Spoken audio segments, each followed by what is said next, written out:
તો school van અને school રિક્ષામાં બાળકોને શાળાએ મોકલતા માતા પિતા માટે મહત્વના સમાચાર સામે આવ્યા છે। અમદાવાદ સ્કૂલ વર્ધી એસોસિએશને આગામી સમયમાં વાહનોમાં ભાડાનો દર વધારવાનો નિર્ણય કર્યો છે। આ માટે અમદાવાદ સ્કૂલ વર્ધી એસોસિએશનની મીટિંગ મળી રહી છે। વાહન વ્યવહાર વિભાગ દ્વારા સ્કૂલ વર્ધીઓને ફરજ પાડવામાં આવતા સર્ટિફિકેટના કારણે પણ ભાડામાં વધારો કરવામાં આવશે। અમદાવાદ સ્કૂલ વર્ધી એસોસિએશનના પ્રમુખના જણાવ્યા પ્રમાણે ફિટનેસ સર્ટિફિકેટ મેળવવા માટે વાહન દીઠ 50,000નો ખર્ચ કરવો પડે છે। બીજી તરફ આરટીઓ તરફથી રોજના 2 થી 3 ગાડીઓને ફિટનેસ સર્ટિફિકેટ આપવામાં આવી રહ્યા છે, જેથી આરટીઓ પાસે 2 થી 3 મહિનાનો સમય માંગવામાં આવ્યો હોવાનું પણ જણાવવામાં આવી રહ્યું છે।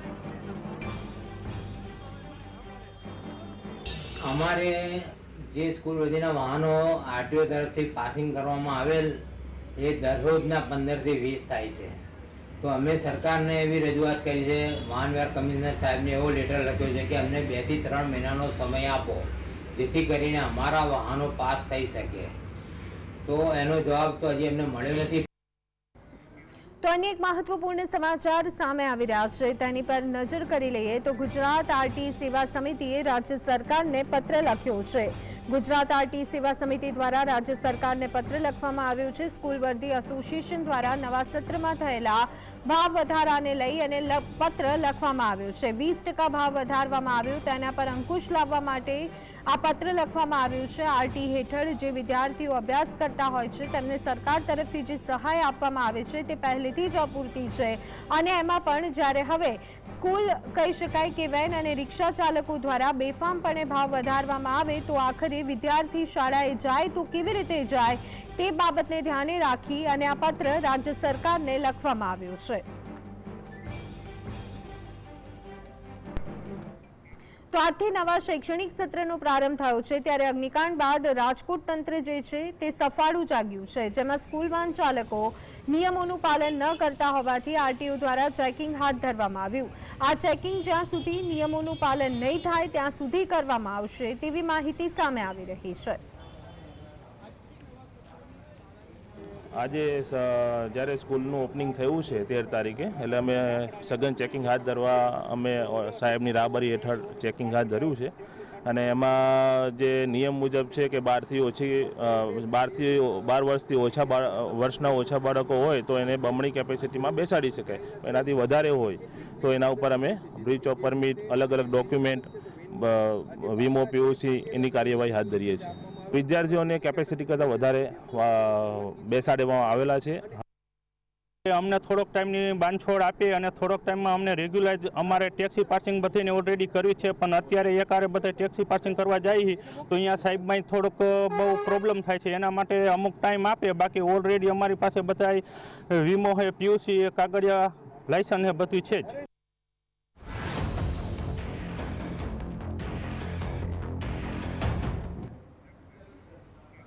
તો બુલેટિનમાં અત્યારે સમય થયો છે બ્રેક લેવાનો। આપ જોતા રહો GSTV news.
Welcome back.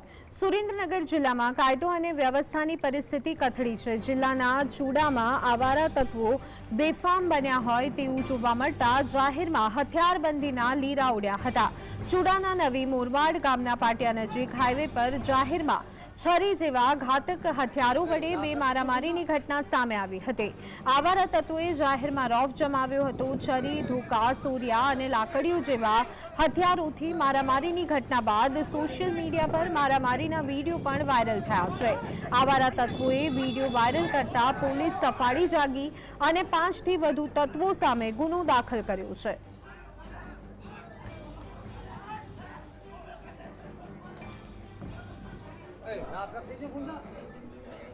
Jamnagar શહેરમાં જીજી હોસ્પિટલની અંદર ક્ષત્રિય યુવાનની જૂની અદાવતમાં હત્યા કરતા ચકચાર મચી જવા પામી છે. શહેરની જીજી હોસ્પિટલના ડ્રેસિંગ રૂમ નજીક ધર્મરાજસિંહ સુરુભા જાલ નામના યુવાન પર છરી વડે જીવલેણ હુમલો કરવામાં આવ્યો. આ હુમલામાં યુવાન લોહીથી લથપથ થઈ જતા ઘટના સ્થળે જ તેનું મોત નીપજ્યું હતું. આ બનાવની જાણ થતાં જામનગર નાયબ પોલીસ વડા સહિતના પોલીસ કાફલો જીજી હોસ્પિટલે દોડી આવ્યો હતો. શહેરમાં 20 દિવસમાં ત્રીજી હત્યાથી સનસનાટી ફેલાઈ જવા પામી છે.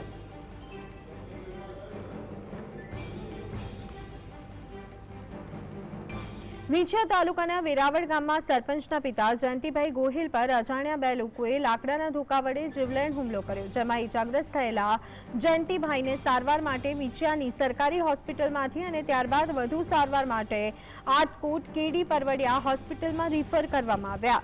તેમને માથામાં અને હાથ પર ઈજા પહોંચી હતી. જયંતિભાઈ ગોહિલે જણાવ્યું કે સરકારી કામમાં રૂપિયાના તોડપાણી કરવા માટે મારી પર જીવલેણ હુમલો કરવામાં આવ્યો હતો. જયંતિભાઈ ગોહિલ દ્વારા વિંછિયા પોલીસ સ્ટેશનમાં બે લોકો વિરુદ્ધ પોલીસ ફરિયાદ દાખલ કરવામાં આવી છે. જ્યારે એ રિક્ષા લઈને જ્યારે અમારા સંપ તરફ જતો પણ તે વચ્ચે ઉપસરપંચ અને અમારો પંચાયતનો સભ્ય ઉપસરપંચ વનરાજભાઈ ગોવિંદભાઈ બાવળિયા અને અશોકભાઈ મગાભાઈ મેર આ લોકોએ બે કોરથી ધોકા લાકડાના ધોકા લઈ અને હું હાંકતો પાદરાજ આવી અને બે મારી ઉપર વાર કર્યો અને માથામાં બે કોરથી ઘા કર્યો. પણ ના બીજા માણસો અમારે બધા આંકલા કર્યા એટલે એ લોકો અટકી ગયા. નગરાજ મને શાંતિ મારી નાખ્યા. રાજકોટમાં આવેલી સૌરાષ્ટ્ર યુનિવર્સિટીના પેપર લીક મામલે પૂર્વ સેનેટ સભ્ય નિદિત બારોટનું નિવેદન સામે આવ્યું છે. સૌરાષ્ટ્ર યુનિવર્સિટીએ નિર્ણય લઈ અને કબૂલ્યું કે પેપર ફૂટ્યું છે. પેપર ફોડનારાઓએ બચાવવામાં તેમને આવી રહ્યા છે. જો કે આ મામલે આજ દિવસ સુધી પોલીસ ફરિયાદ દાખલ કરવામાં નથી આવી. ઉલ્લેખનીય છે કે બીસીએ સેમેસ્ટર 4ના એપ્રિલ મહિનામાં ફૂટેલા પેપરમાં 70 માર્ક્સના પેપરમાં 25 માર્ક્સનું પ્રો રેટા આપવામાં આવ્યું હતું. બોર્ડ ઓફ મેનેજમેન્ટે ગઈકાલે નિર્ણય કર્યો અને એવું કીધું કે જે વિદ્યાર્થીઓએ બીસીએ સેમેસ્ટર 4ની પરીક્ષા આપી હતી, જેનું પેપર લીક થવાની ફરિયાદ હતી, એને 70 માર્કના પેપરમાં હવે એ પેપર પ્રશ્નપત્ર 45 માર્કનું ગણાશે. 25 માર્કને એને પ્રો રેટા આપવામાં આવશે. એનો અર્થ એવો થયો કે યુનિવર્સિટીએ સ્વીકાર કર્યો કે આ પેપર લીક થયું હતું. પેપર લીક થયું હોય ત્યારે પહેલી જવાબદારી પોલીસ ફરિયાદ દાખલ કરવાની થાય. સુરત શહેર જે ટેક્સટાઇલ સિટી અને બ્રિજ સિટી તરીકે જાણીતી છે, ત્યારે સુરત શહેર ફરી એકવાર ચર્ચામાં જોવા મળી રહ્યું છે. આ સમિતિની બેઠક જ્યારે 15 જૂનના રોજ ઓક્સફર્ડ યુનિવર્સિટી યુકે ખાતે યોજાશે, ત્યારે આમાં સુરતથી મુખ્ય મહેમાન તરીકે સુરત શહેરને આમંત્રણ મળ્યું છે. આ બાબતે સુરત શહેરને પ્રેઝન્ટ કરવા માટે સુરત શહેરના મેયર 15 જૂનના રોજ યુકે ખાતે પહોંચવાના છે. સુરત મહાનગરપાલિકા જે રીતે વોટર ટ્રીટમેન્ટ પ્લાન્ટ થકી વર્ષે 250 કરોડની કમાણી કરે છે, બીજી તરફ સમગ્ર દેશમાં ફક્ત સુરત શહેરમાં ઇલેક્ટ્રિક વ્હીકલથી ગાર્બેજ કલેક્શન કરવાની શરૂઆત થઈ છે અને રાત્રિ દરમિયાન સફાઈ પણ ફક્ત સુરતમાં થાય છે.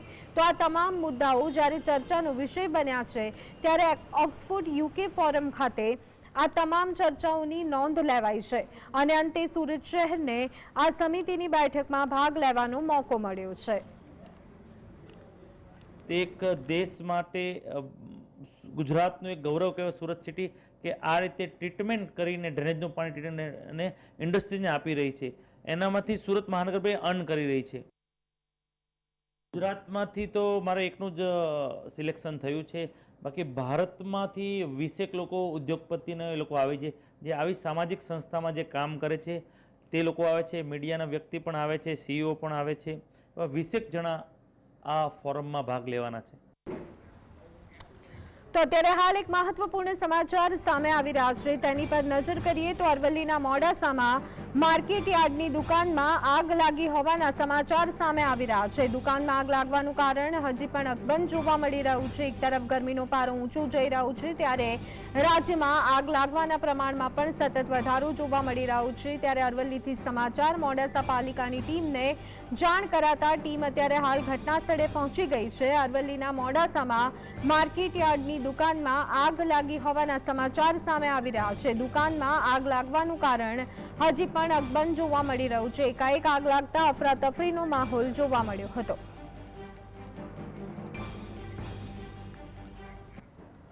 તો પાટણ એસટી ડેપોમાં એસીબીની ટ્રેપ સફળ રહી હતી. એસટી ડેપોમાં ફરજ બજાવતા કર્મચારીએ ધાર્મિક કામ માટે રજા માંગતા રજા મંજૂર કરવા ઓફિસ વર્ક કરતા કંડક્ટર ગૌતમ રાવલે 1000ની લાંચ માંગી હતી. ફરિયાદીએ આ બાબતે પાટણ એસીબીનો સંપર્ક કર્યો. પાટણ એસીબીએ છટકું ગોઠવી બસ સ્ટેન્ડ ખાતે સ્ટેન્ડ ઇન્ચાર્જની ચેમ્બરમાંથી એસટી કંડક્ટરને રંગે હાથ ઝડપી અને આગળની કાર્યવાહી હાથ ધરી છે. પાટણ એસટી ડેપોમાં એસીબી ટ્રેપથી અધિકારી અને કર્મચારીઓમાં ફફડાટ ફેલાયો છે.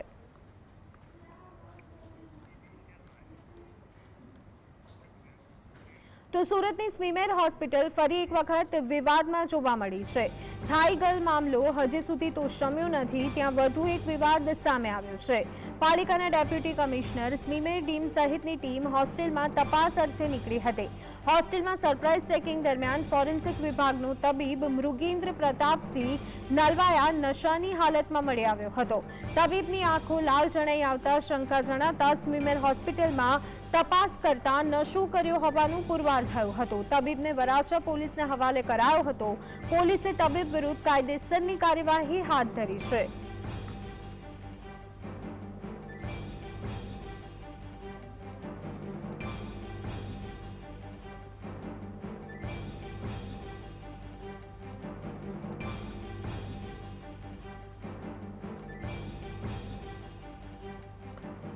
તો આ સંદર્ભે વધુ અપડેટ મેળવી લઈએ. અમારા સંવાદદાતા સાહિસ અમારી સાથે ફોન લાઈન પર જોડાઈ ગયા છે.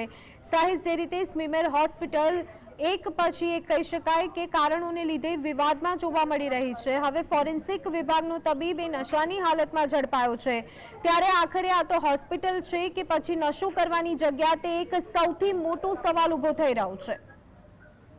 જી બિલકુલ, સ્મીમેર હોસ્પિટલ ફરી વિવાદમાં આવી છે. થાઈ ગર્લ મામલો હજી શમ્યો નથી, ત્યાં વધુ એક વિવાદ સામે આવ્યો છે. ફોરેન્સિક વિભાગનો તબીબ મૃગેન્દ્ર પ્રતાપસિંહ નલવાયા નશાની હાલતમાં ઝડપાયો હતો. ગતરોજ પાલિકાના ડેપ્યુટી કમિશનર સ્મીમેરના ડીન સહિતની ટીમ હોસ્ટેલની અંદર તપાસ અર્થે નીકળી હતી અને તપાસમાં હોસ્ટેલના એક રૂમમાંથી ફોરેન્સિક વિભાગનો તબીબ નશાની હાલતમાં મળી આવ્યો હતો. તબીબની આંખો લાલ જણાઈ આવતા શંકા ગઈ હતી, જે બાદ સ્મીમેર હોસ્પિટલમાં તપાસ કરતા નશો કર્યો હોવાનો પુરવાર થયો હતો. તબીબે વરાછા પોલીસને જાણ કરી હતી. વરાછા પોલીસ ઘટના સ્થળે પહોંચી તબીબને કાયદેસરની કાર્યવાહી હાથ ધરવામાં આવી હતી. પરંતુ મહત્વની વાત એ છે કે સ્મીમેર હોસ્પિટલની અંદર અવારનવાર આવા જે ઘટના જે છે તે સામે આવતી હોય છે, ત્યારે હજુ થાઈ ગર્લનો મામલો થમ્યો નથી. તેની બીજી બાજુ આ દારૂના નશામાં ફોરેન્સિક તબીબ ઝડપાયો છે. સૌથી મોટી વાત એ છે કે સ્મીમેર હોસ્પિટલ દર્દીઓ માટે સેવાની રૂપ સમાન થઈ રહી છે કે પછી દારૂનો અડ્ડો સમાન છે, એક મોટો પ્રશ્ન ઉપસ્થિત થઈ રહ્યો છે. હવે તંત્ર દ્વારા મોડે જાગ્યું છે અને હવે હોસ્ટેલની અંદર તપાસ કરવામાં આવી રહી છે અને આવા જો તબીબો પકડાય આવે તો તેમને પોલીસને સોંપવાની કામગીરી હાથ ધરવામાં આવી રહી છે. જી આભાર સાહિસ, અમારી સાથે જોડાવા બદલ અને સમગ્ર માહિતી આપવા બદલ. વડતાલ સ્વામિનારાયણ મંદિરના સ્વામી વિવાદમાં આવતા ભક્તોમાં આક્રોશ જોવા મળ્યો. જ્યાં વડતાલ મંદિરની બહાર હરિભક્તોએ વિરોધ કર્યો હતો, તેમજ લંપટ સાધુઓને દૂર કરવાની હરિભક્તોએ માંગ કરી હતી. આ મામલે વડતાલ મંદિરમાં પોલીસનો ચુસ્ત બંદોબસ્ત ગોઠવી દેવામાં આવ્યો હતો. મહત્વનું છે કે વડોદરાના વાડી વિસ્તારમાં વડતાલ સંપ્રદાયના સ્વામિનારાયણ મંદિરના તત્કાલીન કોઠારી સ્વામી જગત પાવન સ્વામી દ્વારા સગીરા પર દુષ્કર્મની ઘટના સામે આવી હતી. ત્યારબાદ વડતાલના સ્વામી સત્ય સ્વરૂપનો એક બાળક સાથે સ્નાન સમયે બળજબરી કરતો વિડીયો પણ વાયરલ થવા પામ્યો છે.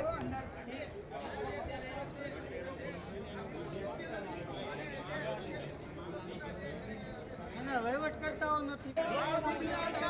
લંપટ બાવાની વિરોધમાં આવેદન પત્ર આપવા માટે આવેલા છે. શા કારણે આજે શું કામ આવે છે, કેટલા વ્યક્તિઓ આવે છે? ઓલ ગુજરાતમાંથી 300, 400, 500 લોકો આવ્યા છે અને આગેવાન હરિભક્તો જ બધા આવ્યા છે. અને આ લોકો લંપટ બાવાઓ 2 દિવસે 4 દિવસે પેપરને પાને આવે અને અમારે નીચે જોયા જેવું થાય છે, ખરાબ કૃત્ય કરે છે, એના વિરોધ કરવા માટે અમે આવ્યા છીએ. તો આજ અંગે વધુ અપડેટ મેળવી લઈએ. અમારા સંવાદદાતા શીતલ અમારી સાથે જોડાઈ ગયા છે. શીતલ, વડતાલ મંદિરની બહાર હરિભક્તોનો વિરોધ, સાધુઓને જે લંપટ સાધુઓ છે તેમને દૂર કરવાની હરિભક્તોની માંગ, શું વિગતો? ખાસ કરીને ધ્વનિ આગળ વાત કરવામાં આવે અને દર્શક મિત્રોને પણ જણાવવામાં આવે કે જે આ ઘટના બની હતી એ 2016માં જે 14 વર્ષની કિશોરી